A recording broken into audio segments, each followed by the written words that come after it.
Police thought it was just another late-night disturbance. They were wrong. On July 22, 1991, a terrified man ran through the streets of Milwaukee, barely dressed, screaming for help, a handcuff hanging from his wrist. When officers stopped him, he pointed to one apartment and said 5 chilling words. "That man tried to kill me." They followed him to apartment 213. What they found inside wasn't just a crime scene, it was a discovery that shocked America. But here's the part almost no one talks about. The man inside was Jeffrey Dahmer.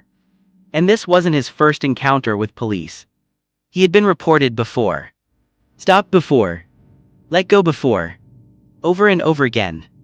For 13 years, a killer lived in plain sight, ignored, underestimated, and never truly investigated. This is the story of how Jeffrey Dahmer slipped through the cracks. And the question that still haunts investigators today. How many lives could have been saved if just one person had looked closer? The Perfect Mask, Chapter 1. Jeffrey Dahmer didn't look dangerous. And that's what made him so hard to notice. Born in 1960 in Milwaukee, Wisconsin, Jeffrey seemed like a normal kid. Blonde hair, blue eyes, quiet, polite. The kind of boy neighbors would later say was harmless. Someone you trust. Someone you'd never suspect. But behind that calm smile, something was already wrong. At just 4 years old, Jeffrey became unusually interested in dead animals. Not out of curiosity, but obsession. He didn't just look. He wanted to understand them. Jeffrey began collecting roadkill and hiding the remains behind his house.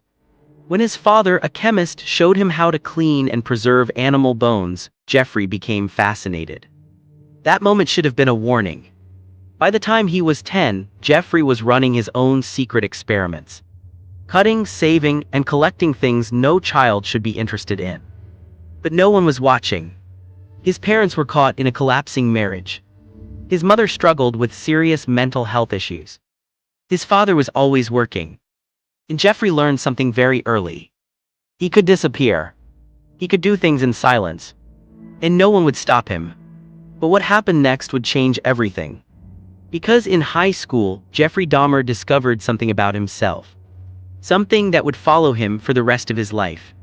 And it turned those dark thoughts into something far more dangerous.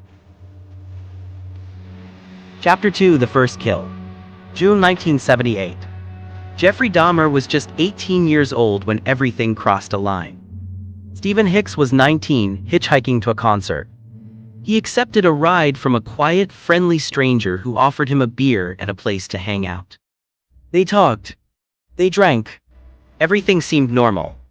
Until Stephen said he was ready to leave. That moment changed everything. Jeffrey couldn't handle it. He couldn't stand being alone again. And in a sudden act of control and panic, he attacked Stephen, ending his life. What happened afterward showed how dangerous Jeffrey truly was. He tried to erase what he had done, hiding evidence and making sure no one would ever find out. And shockingly, it worked. No one suspected him. No one came looking. And then just like that, the killing stopped. For 9 years, Jeffrey Dahmer didn't murder anyone. But here's the part that still terrifies investigators. He didn't stop because he felt guilty. He didn't stop because he was scared. He stopped because he was arrested for a minor offense. And then moved in with his grandmother. The situation changed. Not the urges. They didn't disappear. They waited. And when the conditions were right again, they came back stronger than ever. Chapter 3: The Killing Accelerates. September 1987. 9 years after his first murder, Jeffrey Dahmer couldn't control himself anymore. Stephen Chuomi became his second victim. Jeffrey later claimed he didn't fully remember killing him, that he woke up to find Stephen dead. But he did remember what came after, and it revealed just how far he had gone. After that, the dam broke. Over the next 4 years, Jeffrey would kill 15 more men. But these weren't random acts. He had a system, a calculated method. He targeted vulnerable men, often those who wouldn't be immediately missed. He lured them in with promises of money, photographs, or simply companionship. He made sure they couldn't escape. But for Jeffrey, death wasn't the end. He collected keepsakes, he documented everything. He experimented with control, trying to create people who would stay with him forever. The most chilling part, he wasn't impulsive. Every move was planned, precise, and methodical. He had turned obsession into a system of control and possession. And that's what made him truly terrifying. Chapter 4: The MISSED Chances. Here, what haunts people about the Jeffrey Dahmer case: he should have been stopped. Multiple times. In 1988, Jeffrey was arrested for inappropriate behavior with a 13-year-old boy. He was convicted and spent 10 months in prison, but the system labeled him low risk. He was released, put on probation, and allowed to move into his own apartment. Apartment 213 at the Oxford Apartments. The apartment that would later become the center of his crimes. The most infamous missed opportunity came on May 27, 1991. 14-year-old Conrad Synthesophone escaped Jeffrey's apartment, clearly in trouble. 3 women saw him and called 911. When police arrived, the boy was confused and struggling to communicate. Jeffrey talked his way out of it. He convinced the officers that Conrad was his adult boyfriend and that nothing was wrong. Despite the boy's obvious distress and the insistence of 3 witnesses, the police trusted Jeffrey. They escorted Conrad back to apartment 213. They never checked his background. They didn't see that he was on probation for previous offenses. If they had looked closer, Conrad might have been saved. Instead, the terrifying truth remains. Warnings were ignored, clues were missed, and a dangerous man continued in plain sight. Chapter 5: The Capture. July 22, 1991. Tracy Edwards was 32 years old when he met a man offering money for photographs. Tracy followed Jeffrey to apartment 213, accepting a drink that tasted strange. As the room began to spin, he noticed something: photographs on the wall, skulls in the bedroom, a putrid smell he couldn't identify. When Jeffrey tried to handcuff him, Tracy fought back. He punched Jeffrey, broke free with one handcuff still dangling from his wrist, and ran into the street.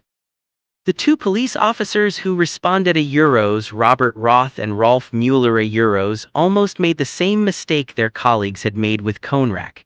They almost believed Jeffrey's explanation. Almost. But Tracy was insistent, coherent, terrified in a way that couldn't be faked, so Officer Roth decided to look around the apartment. He opened the refrigerator. Inside was a human head. What happened next was a cascade of horrors. In apartment 213, police found 4 severed heads in the refrigerator and freezer. 7 skulls, some painted, some bleached. 2 human hearts in the freezer. Photographs documenting every stage of dismemberment. A 57-gallon barrel filled with decomposing body parts. Hands and genitals preserved in jars. The officer who opened that refrigerator later said he couldn't eat for days. The smell, he said, was something that stayed with you forever. Jeffrey Dahmer didn't run, didn't resist. When confronted with the evidence, he simply said, "For what I did, I should be dead." Chapter 6: The Trial and the Why. Everyone knew what he had done. The real question was he insane? Jeffrey Dahmer's trial began in January 1992. The case wasn't about whether he was responsible for 17 deaths. He had already confessed. He spoke openly about his actions, in details so sensitive that parts of his testimony were kept from the public. The trial focused on one unsettling question: was Jeffrey Dahmer legally insane? The prosecution said no. They pointed to his careful planning, his ability to hold steady jobs, and how he managed to avoid police attention for years. They argued that he understood right from wrong. He wasn't mentally ill, they said. He was fully responsible. The defense told a different story. They described a deeply troubled man, isolated, struggling with addiction, and driven by urges he claimed he couldn't control. They presented his childhood, his mental health history, and repeated attempts to seek help. But the most unsettling moment in the courtroom didn't come from experts or lawyers. It came from Dahmer himself. Calm, soft-spoken, emotionless. He didn't ask for sympathy. He didn't make excuses. He simply explained his thinking. "I wanted them to stay with me," he said. "I didn't want to be alone." The jury deliberated for 5 hours. Their verdict: guilty but sane. Jeffrey Dahmer received 15 consecutive life sentences, ensuring he would spend the rest of his life in prison. At sentencing, he addressed the court one final time. "I take responsibility for what I did. I caused a lot of harm. I tried to stop. I tried to get help, and I couldn't find it." Those words ended the trial, but not the debate. What responsibility does society have when someone knows they're dangerous and asks for help? Chapter 6: Life in Prison and a Death No One Saw Coming. Jeffrey Dahmer thought prison would be the end of the nightmare. He was wrong. Behind bars, Dahmer became a model inmate. Quiet, polite. He converted to Christianity, was baptized, and spent hours reading the Bible, trying, some said, to understand the monster he had become. Guards claimed he showed remorse. Others weren't convinced.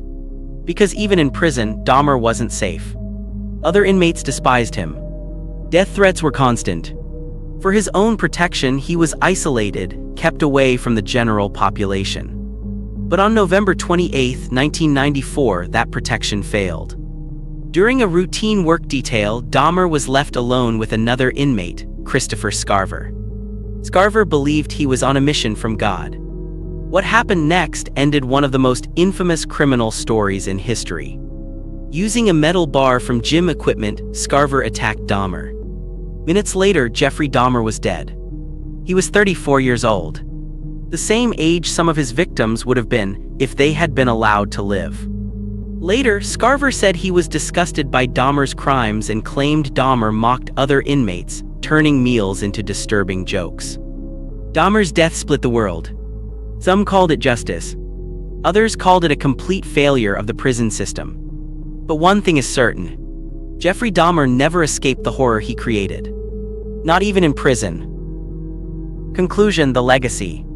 Jeffrey Dahmer's story didn't end with his death. It started a national reckoning.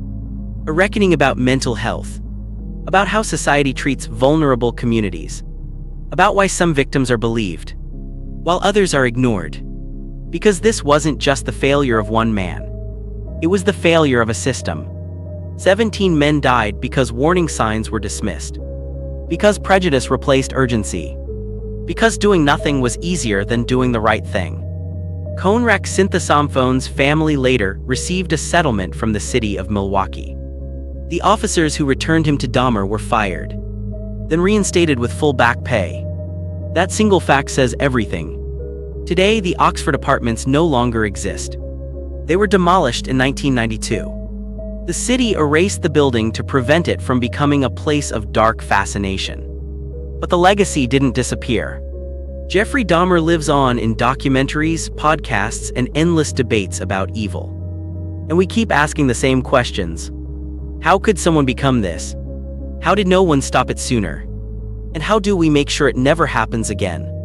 The families of the victims have a simple answer. Remember the names: Stephen Hicks, Stephen Chuomi, James Dockstader, Richard Guerrero, Anthony Sears, Eddie Smith, Ricky Beeks, Ernest Miller, David Thomas, Curtis Straughter, Errol Lindsay, Tony Hughes, Konrak Sinthasomphone, Matt Turner, Jeremiah Weinberger, Oliver Lacey, Joseph Braidhoft. Not the killer, the people who were killed. Because the true damage wasn't just 17 lost lives. It was families destroyed, communities traumatized, and trust shattered. And the most unsettling truth of all: evil doesn't always look like a monster. Sometimes it looks ordinary, quiet, polite, the kind of person you'd never suspect. That's what makes this story so terrifying. And that's why we're still talking about it.